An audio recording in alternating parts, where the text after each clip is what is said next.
Hi, everybody. This is 1,162 days since Richard vanished from the barracks there at Fort Bliss in El Paso, Texas, and was murdered. Um, I'm very convinced of that. I'm not shy to say it. It's taken over 3 years, and I'm very convinced. We had questions at the very beginning, and let me go on Facebook. A Team Find Richard Halliday member found that today online, our request to get help right from the very beginning because we did not trust that the CID was doing what they were supposed to do. They didn't, did they? They weren't doing what they were supposed to do. And I think that that strengthens our case. And I really thank our team member for pointing that out again to us. I forward it to the people that need to know. Um, we were laughed at for going to the Department of Justice and asking for help at the beginning, saying that the CID had botched this investigation at the very, very beginning and was dealing with us very badly, not truthfully. And now we know that the director of emergency services, the chief of security of Fort Bliss, has even written a letter saying they're working outside. The JAG is working outside of the bounds of the law. We know that that means that Fort Bliss is working outside of the bounds of the law. And we know that because the SOPs are not being followed. SOPs are standard operating procedures. They're not being followed. Our volunteer sons and daughters join and they are put together in a barracks. Okay, now that is really shocking. So many people hear co-ed and they're like, oh, good. No, no, no. In the Army, in the services, it's a minimum 9-to-1 ratio, and many times it's more than that. So you want your daughter in with nine, full of vim and vigor, um, 17 to 25-year olds living with them? No, I don't think so. I don't think that that's why you sign your daughter up to join the military so that people could just take numbers and they can either rape them or, uh, you know, play with them. So, no, disrespect the female service members is the name of the game today. And I hear that over and over and over again because the policies are so bad. And then the SOPs for the barracks are not even followed. I mean, they are marketplaces for illegal drugs. They are the hub for sexual assault and rape. You have a 14-year-old girl, and this is what Thomas Kane was saying. They're working outside of the law. They're letting a 14-year-old girl, and this is not an isolated event. There's many more living in the barracks being prostituted out. Um, and when we know the story of that, it can be leave very deep scars, leave very deep scars. And that, when you have a lot of people walking around with scars, mental scars, physical scars, emotional scars, that really hinders progression of a country, the health of a country. And we're told that our government's all about health, right? But they do everything they can to make us sick mentally, emotionally, and physically. And letting the fentanyl come in like they do, letting the crime spread like they do, because when crimes are committed, I know just the other day I was in Dillard's with family and we saw this man, come in and rob the Dillards and run out. I mean, he would have just ran over anybody. He was so desperate. And fortunately, he did not run over anybody. He didn't bump into anybody because he would have hurt somebody. Okay. And just watching it was very emotional. And anybody who has seen that, and I know that there's so many thefts right now, even gang thefts, and that's not healthy for even the people watching. And then, of course, for the economics of our country, it's sure not healthy. And for the people that get injured, it leaves deep scars. So, um, and this is leadership. I'm just making sure that I'm on. Here I am. Oh, I have my display on. Okay, I'll put it on.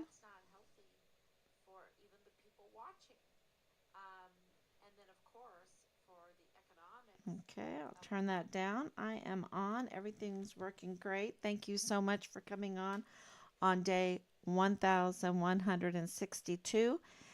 And today I'm going to talk a little bit about the Social Security numbers, of course, Leilani Hart. And why am I talking about Leilani Hart every day? Every day I'm pounding Leilani Hart because she's obstructing our son's case. She's obstructing justice. She is denying due process. And she is a convicted criminal. She's a convicted criminal. And we have found out that she was arrested in November of 2017 on Fort Bliss for assaulting multiple people. Multiple people. This is wow. So we have, let the general know. That is our job as the chief investigators. Team Find Richard Halliday to let everyone know what their job is supposed to be, what they're supposed to do. And if they get a little annoyed, maybe they should just try doing it themselves, right? Do the job that we pay them to do. And so one of the things, so there's many, many things, and this is very clear. Leilani Hart has written down many times all of the issues as far as her family goes and the crimes goes in this case. I am not making accusations that James Hart is a predator, that he is a pedophile, that he is engaged in incest, that he is raping 7-year-olds in his wife's bedroom, um, or participating in that. I am not saying that he is using Social Security numbers from soldiers, from veterans to commit fraud, to get banking loans and that. I am not saying that James Hart is using his position as IDES Pablo, which is the health board um, for the veterans, uh, disabled veterans benefits, in a crooked way, um, using that for his benefit, and also coaching veterans on how to get higher benefits. I'm not saying that James Hart coached his wife to get 100% disabled. Um, she is 100% disabled. Leilani Hart is 100% disabled, y'all. The hula dancer can't, she's 100% disabled, and it's, I don't know why. I don't know why. I mean, you're a dental hygienist. I don't know how you're 100% disabled. Um, and, because normally when you think of a disabled veteran, you think of someone that has, you know, uh, been close to a bomb, or, been in combat. So I don't think she saw combat. I don't think she saw combat. I'm not saying that he coached her into getting that. I'm not saying that he taught her what she knows. Um, you know, I'm not saying that he bought weapons illegally and that he threatened her with her life, saying, I could just shoot you, and while you're sleeping, it's as easy as that. You never wake up. Um, you know, I'm not saying that he is committing adultery. Um, many times, I'm not saying that, but Leilani Hart is, and she's saying that in affidavits, sworn affidavits. Okay. And, it is bad enough when you look at Leilani Hart's criminal history and realize that they didn't vet, or, who is doing the vetting and what are they vetting for? What are the terms of the vetting, right? Are the terms of the vetting, we want criminals, so they will help us do our criminal syndicate? I mean, is that what they're doing to vet to be in the position of Thomas Kane? Is that what Thomas Kane had to do to get his job? Is that what Ann Ogle had to do to get her job? Is that what the team there in the VA had to do to get their job with James Hart? Because, we still haven't gotten the clarification. We've been even denied, like, it's none of our business if Amber Chase, who has just made Richard's case her business, when I, she made herself part of Richard Halliday's case, and has committed crimes in this case, in my opinion. And so when we get intel that says she is working right there with James Hart in the VA, and that she's very close friends with Jay Paulin, uh, we need some clarification, because that explains a lot of things. And there's conflicts of interest everywhere. Because that team there in the VA is very interesting. Um, Very interesting. I'm not saying that James Hart is having an affair with his co-worker, Lisa Lennon Williams.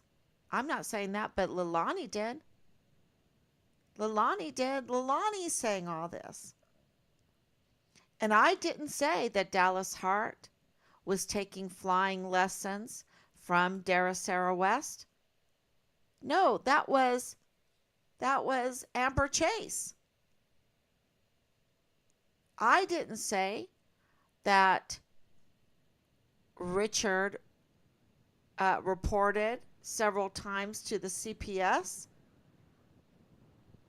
No, that was Belen. And I didn't say that Richard had sex tapes that he turned in. That was Belen. And, but I did find the connection between Danae and Leilani Hart and Belen. They're connected. And they're connected to Thomas Kane. And they're connected to Ann Ogle. And that's pretty easy to do when you just take a little time out. With all of the social media, it's very easy to do. It's just time consuming. But am I supposed to wait for the CID to tell us about the Hart family? Am I supposed to wait for the CID to tell us our son is a whistleblower? Am I supposed to wait for the CID to tell us that Richard was a CID intern? That he was a Park University student taking classes from these very people? And in classes with these people, and in the internship with these people? And connect the dots? Am I supposed to wait for them? Because they've botched everything. I mean, Leilani Hart was having an extramarital affair with a married man while she's married to a special agent in the CID who has now lost his badge and been removed from the military. In that very um, CID that we are getting intel that Tavita Nusa was assigned to Richard. So there's all of this, okay, so Richard is in the CID internship. He sees and says something, and to the FBI, to the CPS, to CID, and he's assigned to Vita Nusa, and to Vita Nusa is having an extramarital affair with the Leilani Hart, and Richard is reporting, I believe, things on um, several people in his unit, including the platoon leader, including fellow soldiers. And these are all law enforcement, seasoned law enforcement people that he's really pulling the string on. And so, which, and especially with this Social Security number, um, because even Richard's Social Security number has been tampered with and used since he went missing, and not by him. And that's a real serious crime. But I did not bring that up. I didn't even think about it until Leilani Hart had brought it up in her affidavit. You see, when she brings it up, then it's like, oh wow, what's going on with Richard's Social Security number? Are they abusing Richard's Social Security number? And it looks like it. It absolutely looks like it. Would people, do that? Would people commit fraud using other people's Social Security number? Would a platoon leader use other people's military computers to commit crimes? Uh, that would be an easy way to protect yourself, is to use someone else's cat card information. You get on the computer and you can cook the numbers and then commit the weapons and the inventory fraud. Cook the numbers for the ammunition. And you can have yourself a little paycheck illegally by doing this weapons and ammunition and equipment um, trafficking. What is it called? Smuggling. Yeah, smuggling. That's the right word. And your name's not on there because you're using someone else's cat card. I mean, is that possible? That all needs to be investigated because American people are getting taken by the very people they have trusted to defend the Constitution, the rights, the land, and the people, and have entrusted their own sons and daughters that have volunteered. And not only are the sons and daughters coming in and being targeted in these business plans for illegal drugs and alcohol and their sex cults and everything. Um, but the whole of the military is mission is to be a criminal syndicate now, to work for some kind of criminal cabal. And that's not what we entrusted them to do. So there's a lot of retrenching that needs to be done. And so Richard, with that determined look on his face and yesterday's picture, um, He was an aspiring soldier. He wasn't messing around. And I don't think he liked people's Social Security being used. I don't think he liked children being sexually assaulted or used to be, porn stars at early, porn. And I want to make this very clear. I learned this from Kanye West. What is his new name now? Um, but he said something that was just really woke me up. And he said, all pornography is child sex trafficking. All pornography is child sex trafficking. And when you wrap your mind around that, he's right. He's absolutely right.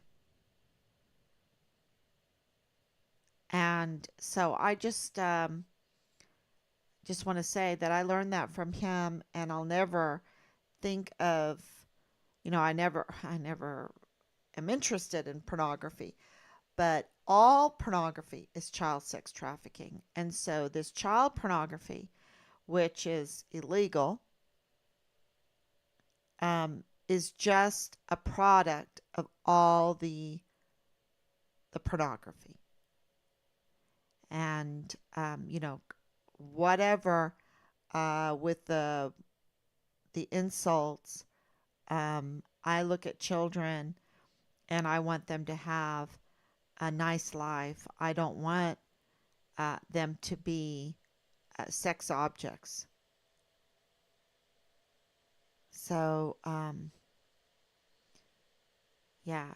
And, Leilani Hart's the one that brought all of that out.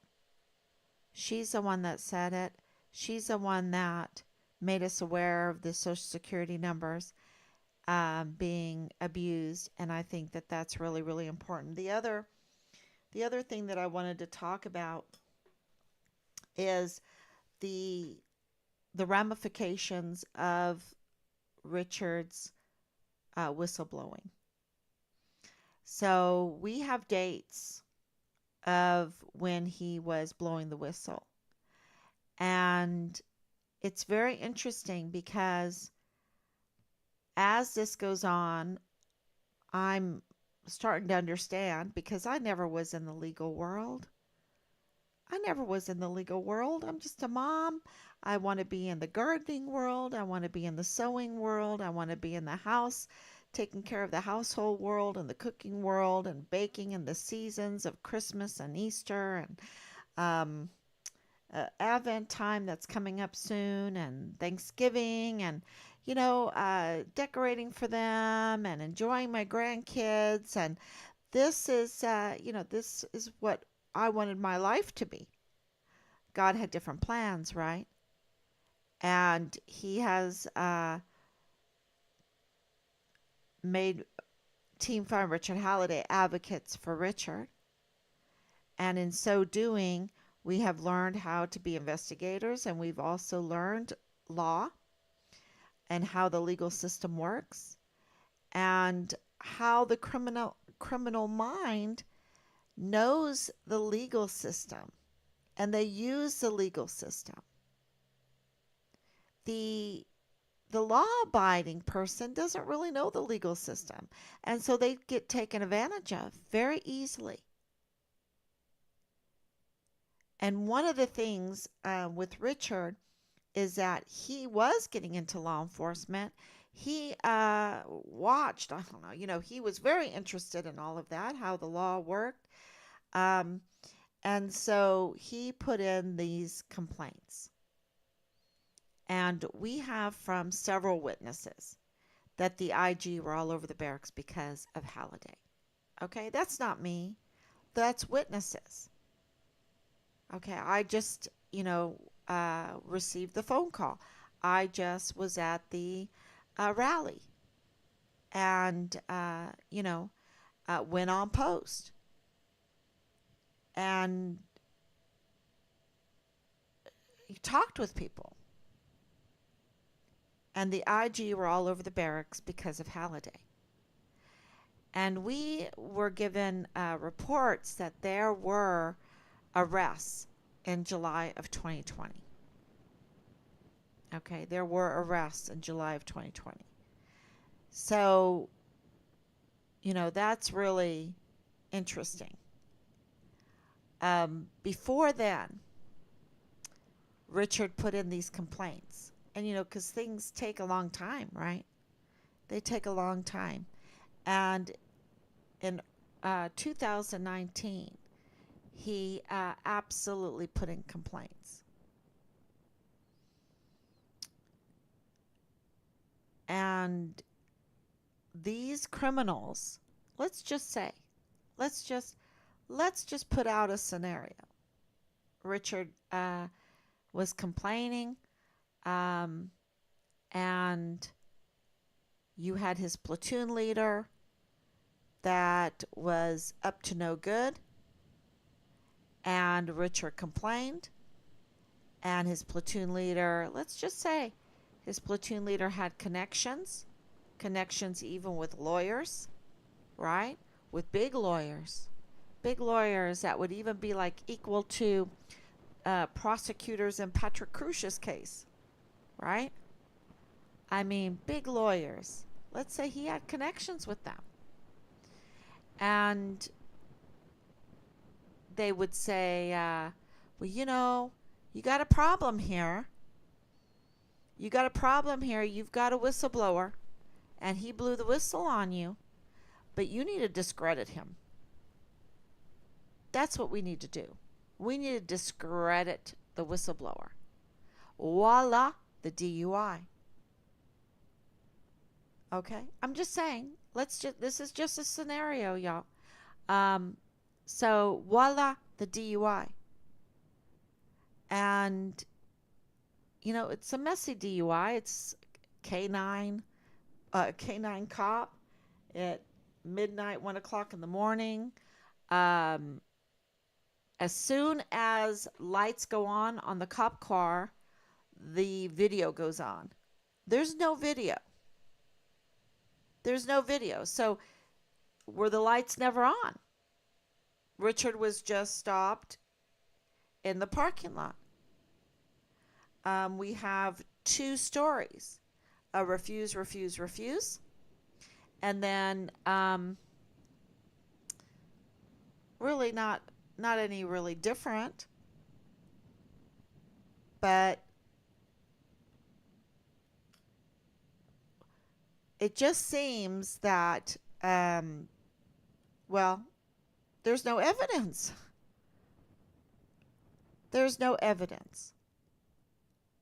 We hear a story from Berlin, we would think, okay, there was some evidence.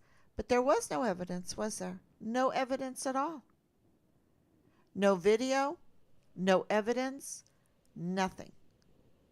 Just a statement by a canine cop. Right? And so, that's not good enough. So on July 9th, but wait a minute, let me back up. Let's back up a little bit. So they do this DUI, and the vultures called Clem Coward and Lieutenant Colonel Roddick, who's part of this group. Roddick is an interesting character. He's connected to the same group with Deborah Sarah West. Okay, they're connected to the same group as Deborah Sarah West. They know each other. Or they're this organization so big that they never run into each other, but they're connected, and in the same they like the same things, I guess, right? They like the same things. So Roddick, Lieutenant Colonel Roddick, and Major General Clem Coward, they get their claws out. They get their claws out, and they go after Richard. While he's never pled guilty, there's no evidence. The case is still ongoing, but they get their claws out and they give Richard a permanent GOMAR and start chaptering at chapter 14. Then that's Clem Coward. And then Roddick gets his claws out and he gives a with Captain Park, right? Um, and puts his claws out and gives Richard a field grade Article 15 with maximum punishment and then some. Okay? Fast forward now, July 9th, 2020, after months of severe and continuous retaliation with the GOMAR, the permanent GOMAR, the chapter in chapter 14, which, you're just bullied continuously, right? 4 months of chaptering. That is very difficult.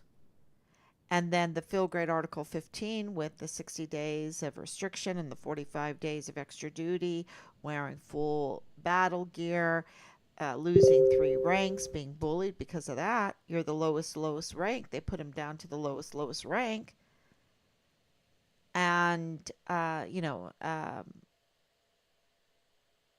making him do the 45 days of extra duty, wearing full battle gear and a mask because it was COVID in May and June in El Paso, Texas, and 50% of his pay for 2 months.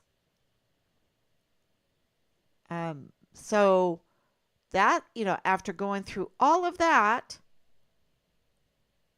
built on the foundation of this DUI while Richard was sitting in a parking lot, the Department of Justice, the Department of Justice says, wait a minute, there's no evidence here. We can't do this. This is an agreement to dismissal. Because so the main thing, because of pre-trial diversion stuff, but the main thing is July 9th was a done deal. It was cooked. Stick a fork in it. It's a done deal. July 9th, 2020, dismissal. Now, what did Major General Clem Coward have to say? What did Lieutenant Colonel Roddick have to say? What did those that Richard turned in and wanted to discredit the whistleblower, the witness? Let's discredit the whistleblower. Let's make him into a criminal, and then we can say he's a criminal, right? He's a criminal, and we can discredit him and say his witness testimony is not credible. So, let's just get rid of him. Let's, then I can be innocent or whatever. So, that was a way to do it. But guess what? July 9th, 2020, the ground fell. The ground fell from under their feet. And Richard was credible. No criminal record. But what was Clem Coward going to say? What was Lieutenant Colonel Roddick going to say? What was Captain Park going to say? Oh, I'm so sorry, Richard. I'm so sorry that we did that to you. Here's your 3 ranks back plus another one. Maybe we need to give you compensation for your pain and suffering for months of waterless waterboarding, months of a code red waterless waterboarding, continuous and severe retaliation because you were whistleblowing, and we wanted to discredit you. We wanted to show everybody that you were not credible so that we could continue with our criminal activity. I mean, this is a scenario and a half, right? this is a scenario and a half. You might not want to listen because it really, if you're a volunteer son or daughter, or you're a family of a soldier, you don't want to listen to this scenario where they are just that deceptive. And then to bring in a hula dancer, which my daughter is a great hula dancer. This is nothing against hula dancing, right? My daughter is a great hula dancer. I mean, my goodness, um, she is awesome. But and I didn't teach her. We were in Spain. We were in Spain on a family vacation, and it was raining so hard, and so we decided to have a talent contest in our Airbnb. Let's just have a talent contest. And so we were all having fun, and the guys did their talents, and we're laughing. It was hilarious. Um, and we have some real talents. Richard plays the piano, Robert plays the piano, all the kids play the piano. They all know music, they all know how to sing, they all know how to dance. Um, anyway, but it was a fun talent show. But here comes Allison, and she puts on some music. She puts on some I think what I know the exact song she puts on. Um oh, it'll come to me. Anyway, and it's a Hawaiian, it's a South Pacific song, and she starts dancing, and everybody stops laughing. You know? They're just in awe. Oh my gosh. Where did you learn how to hula dance? That's what I said. I said, that was so beautiful, Allison. Where did you learn how to hula dance? She goes, YouTube. YouTube. Oh, so, some people just have a lot of talent. So, um, but you can use those talents for evil, to entice, to lure, to make people do things that they would not normally do, and then use it against them and harass them. Absolutely. And obstruct the investigation of a missing soldier's case because, I'm trying to figure out, and I think I know, why Leilani Hart's file is part of our son's case. Why is she all over Richard Halliday's case? She's all over it. Why? I didn't want her to be all over Richard Halliday's case. She's all over Richard Halliday's case. And, I'm just thinking, okay, it has to be because of the platoon leader. It has to be because of the platoon leader because, she's the one that did all the criminal complaints against her husband. So, all the fraud over there at VA that he is, allegedly committing because, that's what Leilani says with soldier social security numbers and all kinds of things that she has stated and being in, having this extramarital affair over there. This is all what Leilani says. But if it was because Richard was reporting on him, she wouldn't care because she wrote all that in the affidavit, in the sworn testimony, in the sworn criminal complaint. So she wouldn't care. But what if Richard was reporting, blowing the whistle on his platoon leader? Then I think she'd be all over this case. Because, we have a key witness that said she was bragging about being all over this case, about tampering with Richard's file, with, removing video, Video is missing, video is tampered with, there's bodily injury done, bodily harm done, you know, all kinds of, well, I don't want to get it wrong. You'd have to read the witness's statement. Okay, so don't take my word for it because I'm just doing everything off the top of my head. But all I know is she had unauthorized access to Richard's file and she was tampering with it. So you can read the account, the CID and the FBI report that went out to everybody on your own. Um, there was another point that I had to correct from yesterday because I was thinking about it and I was like, oh my gosh, I I read that in the article from Kucherga and I need to correct it. Leilani Hart never got close to even being a bailiff. Okay? Leilani Hart never got close to even being a bailiff. She's 100% disabled. She's a convicted criminal. Okay? And how she got to thinking, why was she thinking that she could wear a badge? Because that was always her goal, is to wear a badge. How could, and look, this is a person that says she has some immigration problems. So, why, how is this so bold? There's something there that needs to be clarified.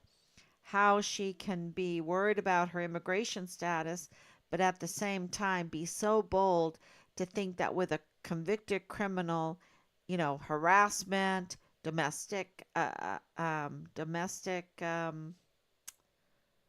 is it? I want to say abuse, domestic disturbance. Yeah, domestic disturbance and harassment, breaking a restraining order, and reporting false information to law enforcement. I mean, how can she wear a badge? Is it because they get that 10-point uh, privilege if you're 100% disabled or if you have a certain amount of disability?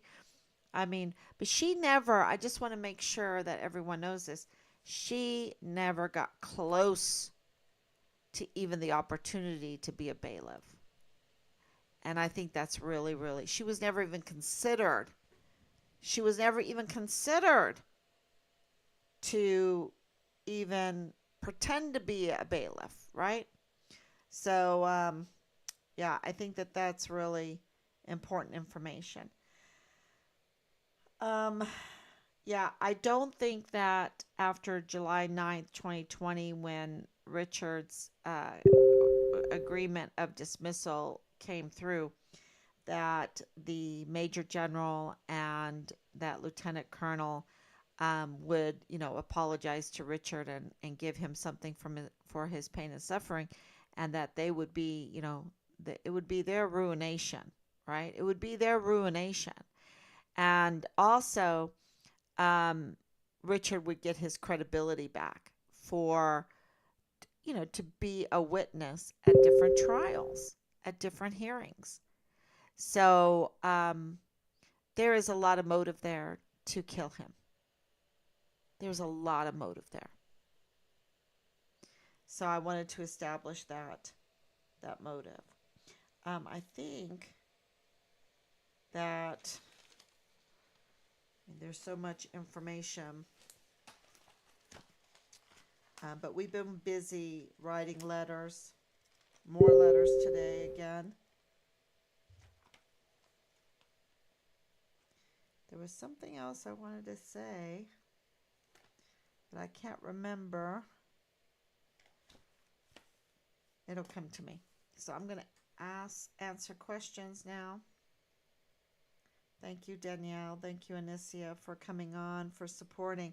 Oh, I want to say thank you so much for signing the petition. I believe it's around 213 or 215 signatures right now, which is huge. It is huge. I want to double it. I do want to double it. I'm never satisfied, right? I'm never satisfied because I am so, I don't want to say fearful, but I understand the risk that this soldier has taken to inquire for a congressional in this kind of atmosphere, in this kind of environment. I absolutely know, have an idea of the risk that he has taken to do this, and to do this for that little girl that was living in the barracks being prostituted out, for all of the service members that want to go to JAG because they see something, they want to say something, they want to report fraud, waste, and abuse, and JAG needs to answer them, and they haven't. And also in Richard's case, um, just the irregularities are astounding. And I want to tell you, the monies that they've spent to cover this up is incredible. It will knock your socks off. So we're still working on getting that information. And as soon as we have it, we will let you know. We're as transparent as we possibly can be on every front. So that is really important information. Now, I posted up some videos. That's what I wanted to do. I posted up some videos, and on Facebook and also on Telegram, and I thought that they were really interesting. Lloyd Austin um, has some problems right now. We're going to be following those developments, and just look out for that he can be voted down. Let's listen to this. I'm proud to let you know that my amendment using the Holman Rule to fire Secretary Lloyd Austin. I'm proud to let you know that my amendment using the Holman Rule to fire Secretary Lloyd Austin just passed on the House floor. This is the first time in the 118th Congress that we have used the Holman Rule. This is the first one introduced, and as a matter of fact, it's the first time the Holman Rule has been used in years. The Holman Rule is a very important tool that members of Congress can use to fire federal government officials. And Lloyd Austin, the Secretary of Defense of the United States, definitely deserves to be fired. He failed in Afghanistan. Military recruitment is at an all-time low. And he forced 8,000 military troops out of the military because they refused the COVID vaccine. There's a loss in confidence in Lloyd Austin's leadership, and he deserves to be fired. So my amendment to fire him using the Holman Rule, reducing his salary down to $1, and $1 is too much, just passed on the House floor. Share the good news, everyone. That was amazing. And then, so that's self-explanatory. And then this one. Mike Waltz, member of the House Foreign Affairs Committee. What do you think about that? Using our national parks now to house these migrants? Yeah, Sandra, the hypocrisy here is rich on multiple levels. I mean, President Biden just dedicated a new national monument, national park out in Arizona, ostensibly to preserve and protect those pristine lands for future generations. And when it comes to any type of new energy exploration, denied, not allowed. Any kind of mining for our economy, denied, not allowed. But suddenly it's okay to put tens of thousands of illegal immigrants on there without appropriate sewage facilities, without appropriate living conditions. Then that's going to be fine. So, I mean, that is rich with. Okay, so you can watch that in its entirety on Facebook. I posted it, and also on Telegram. And I wanted to talk a little bit about that because I think it's really important. Then I also, before I do, the next video that you will see is Attorney General Ken Paxton.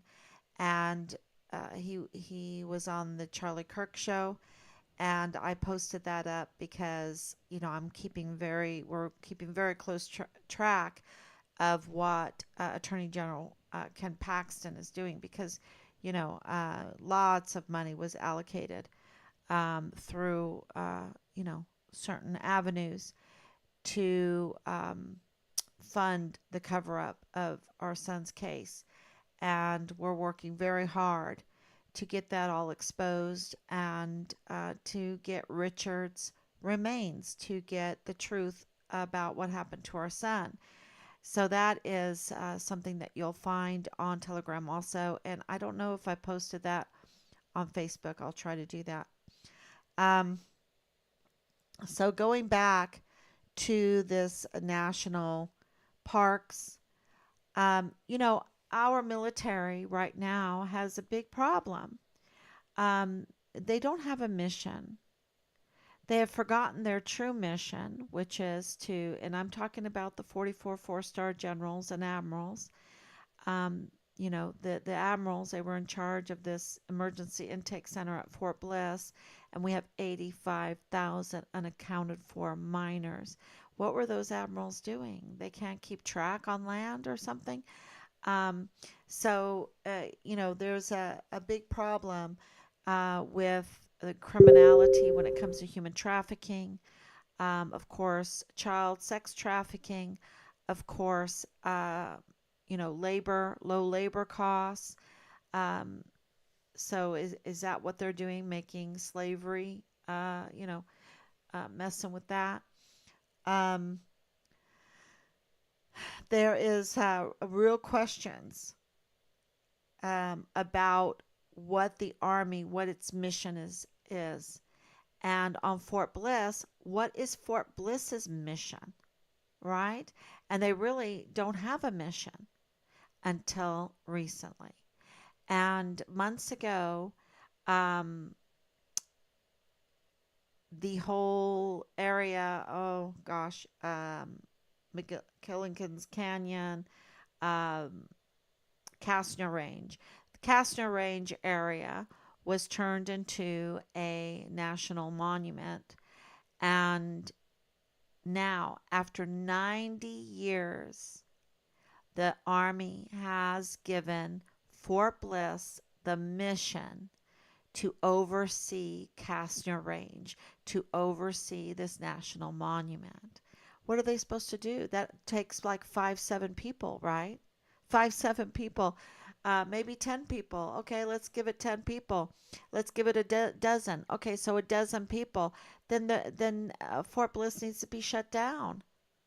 I'm sure they can find one little building for a dozen people to take care of Castner Range, right? And, you know, so they don't have a mission until recently. They gave it this, okay, they're going to take care of Castner Range, um, the national monument. And I'm like, okay, that's not going to take many people. I'm repeating myself, I know. Um, but now I hear that this is in Arizona, and I think there's another state, that they are putting migrants on these national monuments. Is that what El Paso wants? Is that what the Americans want? Is the military to oversee a vast amount of people, thousands of people, when at the emergency intake center they couldn't even take care of the minors, they couldn't even take care of the children? There's 85,000 unaccounted for children in the emergency intake center that were overseen by the military. And now they're going to put, I mean, this is the most inhumane. This is putting so many people at risk. And I don't even care if they're legally or illegal. You're putting people at risk. You're going to give Fort Bliss the mission of taking care of thousands of people? Is that what their plan is? That's what went through my mind, and that's why I had to post it. And what does that have to do with Richard? Because Richard put in those CPS complaints, and Leilani, and especially Thomas Kane, he had a connection with CPS. He had a connection with CPS, and so did Anna Ogle have a connection with CPS, and so did Richard. And so this whole emergency intake center, this whole uh, group of people that new crimes were being committed, that even fomented them. In my opinion, and you know, it's so clear because we have so many scars. We have so many scars. Our children have so many scars. Our women have so many scars. Our men have so many scars. We are so scarred by the physical, mental abuse. And we're being economically scarred right now. So it's very clear, it's very obvious that our leadership doesn't know what they're doing, or they are our enemy. Because with leadership like this, who needs enemies? And this is why to see Lloyd Austin be voted out, to be fired without pay, well, $1, which is too much. Because what he did was crimes against humanity. What he did was crimes against humanity. I mean, this is punishable by death. And so I want to end this by saying that Clem Coward, Major General Clem Coward, and Captain Park, and Richard's chain of command, including Lieutenant Colonel Michael Roddick, that spent months conducting a code red on Richard, a continuous, waterless waterboarding, severe retaliation against a whistleblower who, probably while he was in the CID internship, saw something, said something, probably before then, even before then, before he, when he was just an aspiring CID agent, saw something and said something, turned it in, and he was set up to be discredited. It's a smear. And then they used an ongoing case that was no evidence, if anyone checked into it, no evidence at all. They used that for this waterless waterboarding, for this code red, for the continuous severe retaliation with the permanent GOMAR, the GOMAR that they made permanent, and the which it leads to a Chapter 14, which leads to a lot of bullying when it lasts for months, and then, of course, the Field Grade Article 15. And when the bottom fell out, they had a choice. Either have their Soldier 6 or choose to risk the gallows. Choose to risk the death penalty. And they chose that. They chose to escalate. I really firmly believe that, because where's Richard? And from the testimonies that we're getting, the knocks on the door are coming.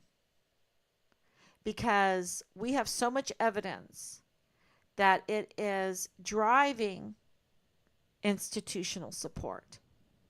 And the institutional support is coming from as far as Samoa, as close as Fort Bliss. When you have soldiers that are willing to be brave and request a congressional inquiry and then pass around the petition to protect, to hedge the soldier, to know that that soldier, even though the leadership, the chain of command, rather risk the gallows than to back up a soldier, than to apologize to a wrongly abused soldier, um, whistleblower, on top of that. Um, we have our service member 6. We have Richard 6. We've been fighting for justice for Richard from the beginning of this. And even though the chain of command that they're up to no good, clearly they're up to no good, rather choose the gallows to risk that than to do the right thing towards their soldier under their command.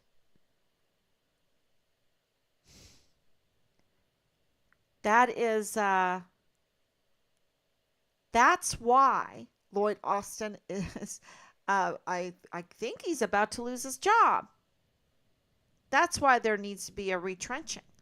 That's why Mealy needs to be arrested. That's why that's why these generals need to be removed from those beautiful uniforms.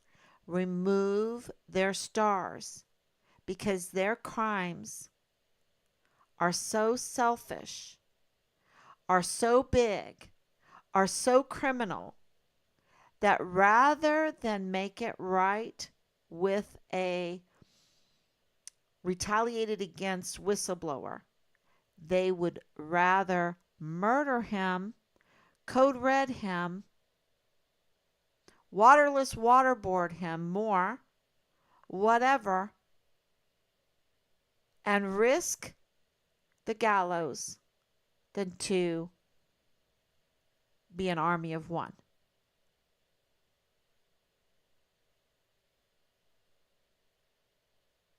And, that's that's very clear. That's very clear. So, okay. Thank you, everyone. I think that's